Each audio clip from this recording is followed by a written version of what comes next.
하나님 아버지 감사합니다. 저희 주일을 잘 보내고 지난밤에 휴식을 잘 취한 후에 이렇게 하나님 앞에서 하루를 열게 하시니 감사합니다. 하나님 아버지, 오늘부터 이사야서를 보게 될 터인데 선지자의 큰 외침, 그 절규가 우리 가슴에 잘 새겨지기를 원합니다. 죄악된 세상을 향한 하나님의 탄식이 선지자의 음성을 통해 우리의 가슴에 잘 새겨지고 우리 마음속에 있는 산당과 우상의 더러운 것들 다 태워지기를 원합니다. 하나님 아버지, 참으로 기묘하고도 참으로 잔인하고도 때로는 우리보다 지혜롭게 우리를 여러모로 유혹하고 우리의 영혼 깊숙이 잠식하는 어두움의 세력이 있습니다. 친구가 된 것인 양 반항도 하지 못하고 그저 그런 듯이 살아가지 않도록 도와주시고 죄를 멀리하며 순결한 하나님의 백성으로 살기 위해 오늘도 몸부림치며 은혜를 구하는 저희 한 사람 한 사람이 되게 도와주시옵소서. 특별히 어제 방문한 형제 또 함께했던 모든 이들 가운데 주님 함께해 주셔서 하나님의 은혜를 조금이나마 맛보게 하시고 험한 세상을 살고 바쁜 인생을 살고 여러 가지 다른 사람들이 꾸는 꿈을 꾸고 있지만 하나님께서 부르고 계시는구나 분명히 느끼고 주님의 임재 앞으로 더 가까이 나아올 수 있도록 계속적으로 은혜를 내려주시옵소서. 하루를 살아가는 우리들 주님 의문이 많습니다. 풀려지지 않는 것도 있습니다. 그 가운데 더욱더 기도하며 느헤미야처럼 하나님께 매달리며 순간순간 기도의 화살을 쏘아 올리는 저희들이 다 되게 도와주시옵소서. 오늘 아침에 드리는 기도에도 주께서 선하게 인도해 주시리라 믿고 예수님 이름으로 비옵나이다. 아멘. 하나님 말씀 이사야 1장입니다. 이사야 1장 1절부터 우리 9절까지를 보겠습니다. 이사야 1장 1절부터 9절까지를 보겠습니다. 유다양 우시아와 요담과 아하스와 히스기야 시대에 아모스의 아들 이사야가 유다와 예루살렘에 관하여 본 계시라. 하늘이여 들으라. 땅이여 귀를 기울이라. 여호와께서 말씀하시기를 내가 자식을 양육하였거늘 그들이 나를 거역하였도다. 소는 그 임자를 알고 나귀는 그 주인의 구유를 알건만은 이스라엘은 알지 못하고 나의 백성은 깨닫지 못하는도다 하셨도다. 슬프다 범죄한 나라여 허물진 백성이여 행악의 종자여 행위가 부패한 자식이로다. 그들이 여호와를 버리며 이스라엘의 거룩하신 이를 만홀히 여겨 멀리하고 물러갔도다. 너희가 어찌하여 매를 더 맞으려고 폐역을 거듭하느냐. 온 머리는 병들었고 온 마음은 피곤하였으며 발바닥에서 머리까지 성한 곳이 없이 상한 것과 터진 것과 새로 맞은 흔적뿐이거늘 그것을 짜며 싸매며 기름으로 부드럽게 함을 받지 못하였도다. 너희의 땅은 황폐하였고 너희의 성읍들은 불에 탔고 너희의 토지는 너희 목전에서 이방인에게 삼켜졌으며 이방인에게 파괴됨같이 황폐하였고 딸 시온은 포도원의 망대같이 참외밭의 원두막같이 에워싸인 성읍같이 겨우 남았도다. 만군의 여호와께서 우리를 위하여 생존자를 조금 남겨두지 아니하셨다면 우리가 소돔 같고 고모라 같았으리로다. 아멘. 사실 오늘 본문 전체를 다 봐야 하지만 우리 시간 관계상 일부만 보았습니다. 이사야는 실제 인물이었지요. 우시야, 요담, 아하스, 히스기야까지 이르는, 그러니까 주전 792년부터 약 686년까지 40년 이상을 선지자 노릇하였습니다. 그러니까 정권이 바뀌고 세상사가 바뀌어도 하나님께 소명받은 것을 끝까지 감당한 것이에요. 여러분, 성도의 삶은요 100m 경주가 아닙니다. 성도는 어제도 성도, 그리고 앞으로도 성도일 것입니다. 그러니 유행 따라 가지 마십시오. 하나님께 부름받은 것이 있다면 꾸준히 그것을 하세요. 가끔 TV에 가난한 사람들을 돕는다든지, 오지에서 또 해외에서 현지인들을 돕는 선교사나 또 현지 지도자들을 보게 될 것입니다. 렌즈에 비친 모습은 매력적으로 보일 수 있어요. 음악도 나오고 편집도 그렇게 했기 때문에. 그러나 촬영팀이 철수하면 거기 있는 사람은 또 여전히 그 일을 하는 거예요. 여러분 이걸 아시겠어요? 조명이 꺼지고 담당자와 촬영팀이 빠진 이후에도 그런 거 상관없이 꾸준히 자기 일을 하는 거예요. 가슴 뛰는 열정 없어도, 청년의 패기 없어도 하나님께서 주신 사명인 줄 알고 꾸준히 하는 거예요. 시간이 지나갈수록 저도 그런 것의 중요함을 더욱 깨닫습니다. 20대 때 선교단체에 있을 때는 그 가슴 뛰는 열정을 너무 강조했어요. 그래서 교회 안에서 그러지 못한 어른들을 보면 많이 비판했습니다. 그러나 세월 지나갈수록 교회를 교회되게 하는 것은 그런 줄 알고 때로는 속아주기도 하며 먼발치에서 지켜봐주는 어른들이 있었기 때문임을 저는 깨닫게 됩니다. 여러분 이사야처럼 왕들은 바뀌고 시대와 유행은 바뀌고 불빛도 꺼지고 박수소리 없어도 자기 하는 일을 꾸준히 하세요. 꾸준히. 우리 자비교회에도 이런 도움의 손길이 많이 필요합니다. 일찍이 광고 드린 것처럼 27일에 쌀 나누기가 있을 것이고요. 그러니까 둘, 셋씩 이렇게 가정을 방문해서 전달하면 될 것입니다. 또 우리 재정을 관리할 사람도 좀 세워줘야 하겠고, 또 아이들, 특별히 이제 중등부 올라가는 친구들이 있는데 교사를 위해서도 기도해야 되겠어요. 이 모든 일에 있어서 꾸준히 이리 뛰고 저리 뛰고 잠깐 그렇게 하다가 번아웃 되는 게 아니라 꾸준히 자기 일을 해나갈 이사야와 같은 소명받은 자가 정말 필요한 것이죠. 그 일을 위해서 교회는 서두르지 말고 말씀사역 꾸준히 감당하면서 하나님의 사람이 일어나도록 격려해야 될 것입니다. 하나님께서는 지금 이스라엘 백성의 상황이 좋지 않다고 말씀하십니다. 그래서 2절에 보니까 하나님과 이스라엘 백성 사이를, 그 관계를 아버지와 자식의 관계로 그렇게 비유하시면서 이렇게 말씀하세요. 내가 자식을 양육하였거늘 그들이 나를 거역하였도다. 이게 뭡니까? 어릴 때에는 엄마 아빠가 돈도 있고 무섭고 힘이 세기 때문에 말을 잘 듣는 것 같더니 이제 좀 컸다고 부모가 말해도 대꾸도 안 하고 부모의 뜻을 모두 어기는 거예요. 출애굽기와 신명기에서 주님은 내가 너희 아비다, 너희는 나의 자녀다 분명히 말씀하셨습니다. 그런데 이런 언약관계를 그들이 먼저 파기했어요. 그러니까 하나님께 드려야 할 존경을 드리지 못하고 눈에 보이는 감각적인 우상에게 마음과 생각을 빼앗겨버린 것이지요. 3절도 보세요. 소는 그 임재를 알고 나귀는 그 주인의 구유를 알건만은 이스라엘은 알지 못하고 나의 백성은 깨닫지 못하는도다. 하나님이 선지자를 보내시고 이미 성전을 주셨고 빛나는 전통을 주셨는데도 하나님 말씀이 있잖아요. 그걸 모두 무시하는 거예요. 사랑하는 여러분, 때로는요 하루 일을 마치고 딱 집에 돌아오면 일하고 돌아온 지친 어깨를 반겨주는 것은 우리 자녀들이나 식구들이 아니라 강아지일 때가 있잖아요. 애완동물을 안 기르시는 분도 계시겠지만 어찌됐거나 어떨 때는 말 못하는 갓난아기가 아는 척 해줄 때도 있잖아요. 그러니까 지각 있는 사람이 오늘 본문에 나온 것처럼 짐승만도 못할 때가 있는 거예요. 우리 그걸 솔직히 인정합시다. 대단한 모순이에요. 하나님의 형상과 모양으로 지음받은 사람이 말 못하는 짐승보다 못할 수 있고 지금도 그렇다는 것입니다. 소와 나귀, 소는 그 임재를 알고요. 분명히 알죠. 자기 주인의 음성을 듣고 주인이 하자는 대로 따라가서 일을 충직하게 하죠.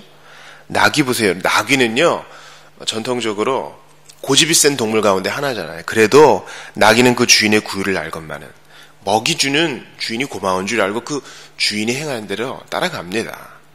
그런데 이스라엘은 아무리 맞고 콧뚜레를 땡기고 채찍으로 때려도 말을 안 듣는다는 거예요. 여러분,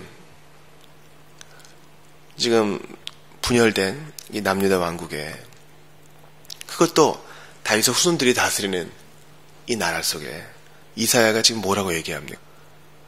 너희들 하나님께 전적으로 순복하고 고집을 꺾었던 다윗과 같은 모습이 없구나. 주님이 말씀하시면서 너희는 고집 센 나귀만도 못하다. 주님이 말씀하세요. 여러분, 나는 곧 죽어도 고면 고다. 이렇게 고집 피우시는 분이 있습니까? 하나님이 아니라 그러면 멈춰야 돼요. 안 멈추면 큰일 납니다. 큰일이 나요. 4절 보세요. 주님은 진노를 쏟아붓기 전에 먼저 슬픔을 토로하십니다. 슬프다 범죄한 나라여, 허물진 백성이여, 행악의 종자여, 행위가 부패한 자식이로다. 그들이 여호와를 버리며 이스라엘의 거룩하신 이를 만홀히 여겨 멀리하고 물러갔도다. 왕무시한 거죠, 주님을. 왜 그래요? 눈에 안 보이니까 하나님이. 왜 그래요? 부모로부터 말씀을 배워본 적이 없으니까. 왜 그래요? 어른들에게 따끔하게 너희 녀석 그렇게 살면 안 돼! 지도를 받지 못했으니까. 그들의 악한 죄악성을 직시하고 여호와께 돌아오지 않았으니까 그렇게 된 거예요. 여러분, 하나님이 슬퍼하시기 때문에 우리도 같이 슬퍼해야 돼요. 성경에는 주께서 우리를 향하여 기뻐하신다, 노래하신다 이런 표현이 있지요. 근데 그게 가능하려면 먼저 주님의 슬픔을 공유해야 돼요. 신앙생활 10년 이상 하신 분들 하나님의 슬픔을 공유해 보셨습니까? 아이고, 저거 이렇게 살면 안 될 텐데. 그렇게 불쌍히 여기는 슬픔 여러분 있으셨어요? 그런 동정 가져보셨습니까? 가져야 돼요. 그 슬픔을 나도 가져야 돼요. 왜냐하면 하나님이 나를 먼저 슬퍼해 줬기 때문에 내가 그 긍휼을 받아 여기까지 온 거잖아요. 오늘 본문 10절 이하를 보면은요, 고아와 과부를 이들이 멸시했다고 나와 있어요. 그들이 17절에 보니까 선행을 배우며 정의를 구하며 학대받는 자를 도와주며 고아를 위하여 신원하며 과부를 위하여 변호하라. 주님이 이렇게 명령하세요. 왜요? 그들이 이렇게 안 했으니까. 그들이 고아와 과부를 도와줘야 되는 이유가 있어요. 여러분, 교회가 고아와 과부를 도와줘야 될 이유가 있죠. 이스라엘의 이유와 똑같아요. 이스라엘은 왜 고아와 과부를 도와줘야 돼요? 너희도 주님이 구원하시기 전 애굽에서 고아와 과부와 같았느니라. 주님이 그러셔요.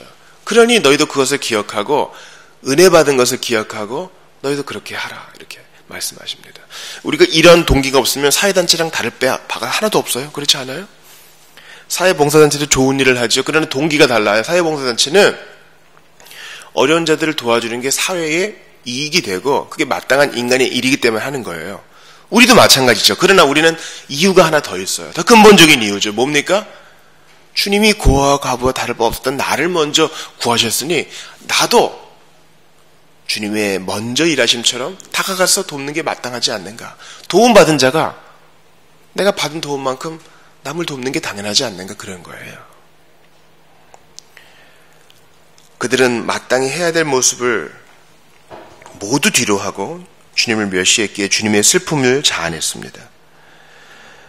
오늘 일전했던 11절에 보니까 무수한 재물, 수장의 번제, 살찐 짐승의 기름, 수송아지, 어린 양, 순년소의 피를 드렸지만 주님이 받지 않겠다 그러셨어요. 너희는 마당만 밟는다. 월삭과 안식일, 대회도 내가 견디지 못하겠다. 주님이 예배하러 오는 사람들을 너무너무 못 견뎌 하셔요. 기도를 너희가 많이 해도 내가 안 들을 거야. 너희 손에 피가 가득하니까. 그러니까 주님을 슬프게 한 것이 바로 이런 거예요. 그러니까 좀 섬찟합니다.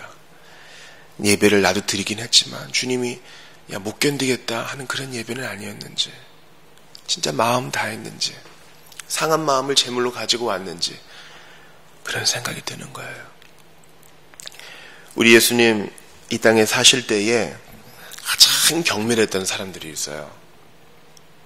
그 사람들은 오늘 본문에 나왔던 것처럼 월삭, 안식일, 대회 잘 지키고 수점소의 피, 짐승의 기름, 순양의 번제 뭐 어느 것 하나 부족한 것이 없는 사람들이었죠.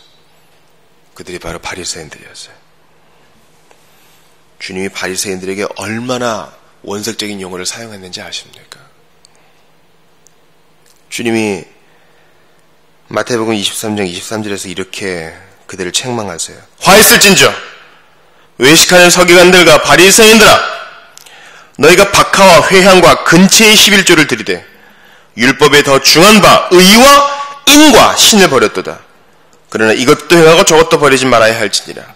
근체의 11조도 드렸대요. 미나리근, 나물채, 그냥 텃밭에서 조금 기르는 그런 것도 다 11조 재서 바쳤는데 마음은 없었다는 거예요. 오늘 이사야가 주님이 이사야를 통해서 책망하는 것과 똑같은 거죠. 뭐 겉모습은 10에 2조, 3조 막 드리고 기도도 많이 하고 대표 기도도 유창하고, 그런데 마음으로는 하나님을 버린 거예요. 사랑하는 여러분, 그러니 그들의 봉사, 그들의 구제, 그들의 예배 하나님이 받지 않겠다 하신 것입니다. 대단히 개인적이고도 대단히 공동체적인 문제예요. 고아와 과부를 돌아보아야 됩니다. 교회는 구제의 책임이 있어요. 그러나 그 근본은 뭐예요? 하나님을 가까이 함으로부터 시작된 구제냐? 하나님을 사랑하기 때문에 드리는 예배냐? 이게 중요한 거예요. 그리고 이 아침에 나 자신에게 묻습니다. 너는 어떠했느냐? 너 정말 하나님께 나올 때 이거 해야 되는 일이라서 했느냐? 아니면 주님 밖에는 붙들 이가 없사와 두 손 들고 왔습니다. 이런 가슴 무너짐과 의탁이 있느냐? 소나 나귀도 그 주인을 알아보는데 너는 소나 나귀를 지은 자가 아니지 않느냐? 근데 난 너희를 지었고 너를 구원하기 위해 아들까지 보냈다. 아들이 내 눈앞에서 처참하게 죽임당할 때 나는 가만히 있어야 했다. 그 하나님 앞에서 나는 어떤 반응을 보이고 있는가? 우리 그래야 돼요. 세상이 너무나 자극적입니다. 너무 외설적이고 너무 음란하고 너무 폭력적이에요. 대단히 폭력적이에요. 어제도 살인하지 말라 10계명의 6계명을 다루면서 죽음을 남발하는 사회 말씀드렸지요. 거기에 우리가 감각이 없어요. 너무 무감각해요. 세상에 대해서는 뭐 그럴 수 있다고 봐요. 나 자신에 대해서는 어떠냐고요, 여러분. 너무 죄에 대해 무감각해요. 너무나. 부모에게 거역하는 거, 일터에서 최선을 다하지 못하는 거, 지체들을 사랑하지 못하는 거. 나 옛날부터 그래왔고 쭉 그래왔어. 아무 일 없었어. 그냥 이렇게 살다 죽으라 그래. 신자가 불신자와 다를 바가 하나도 없어요. 사랑하는 여러분, 예수께서 우리를 위해 보혈을 흘려주심은 우리의 구체적인 삶의 변화를 위함이기도 합니다. 그러니 오늘 우리 한번 뼈를 깎는 마음으로, 내가 이렇게 살다가 주님 앞에 갈 수는 없다, 그런 마음으로 한번 죄와 피 흘리기까지 싸워보세요. 우린 그렇게 싸워본 적 없잖아요. 히브리 기자가 말한 것처럼 우린 그렇게 도전해 본 적이 없어요. 그러니 자신을 돌아보면서 주님이 슬프도다 하시지 않도록 오늘도 십자가를 붙들고 자신을 돌아보며 악에 빠지지 않도록 주님 작은 죄에도 반응하며 탄식하면서 멀리할 수 있도록 도와달라고 간절히 기도해야 할 것입니다. 오늘 하루를 시작하셨습니까? 아니, 하루를 마무리하셨습니까? 자신을 돌아보세요. 그리고 작은 죄악이라도 절대 용납하지 않겠다는 마음으로 오늘을 사십시오. 그날 우리에게 주님이 슬픔을 거두어 기쁨과 평강의 얼굴로 함께 하사 여러분을 더욱더 복되게 하실 것입니다. 우리 기도합시다. 하나님 아버지, 오늘 이사야를 시작합니다. 66장으로 이루어진 참으로 기념비적인 이 하나님의 말씀 앞에서 자신을 돌아보면서 그저 한 수 배웠다가 아니라 우리의 삶이, 마음이 그 뿌리부터 바뀌어지는 일이 있기를 원합니다. 다윗의 후손도 하나님을 멀리하고 예배를 멸시하고 구제를 멸시하고 자기 좋은 대로만 살다가 이렇게 책망을 받사오니 우리가 뭘 잘할 것이 있겠습니까? 마음을 낮추며 더욱더 주님만 의지하게 하여 주시옵소서. 월요일을 살아가는 우리 모든 교우들과 함께하여 주시옵소서. 예수님의 이름으로 비옵나이다. 아멘.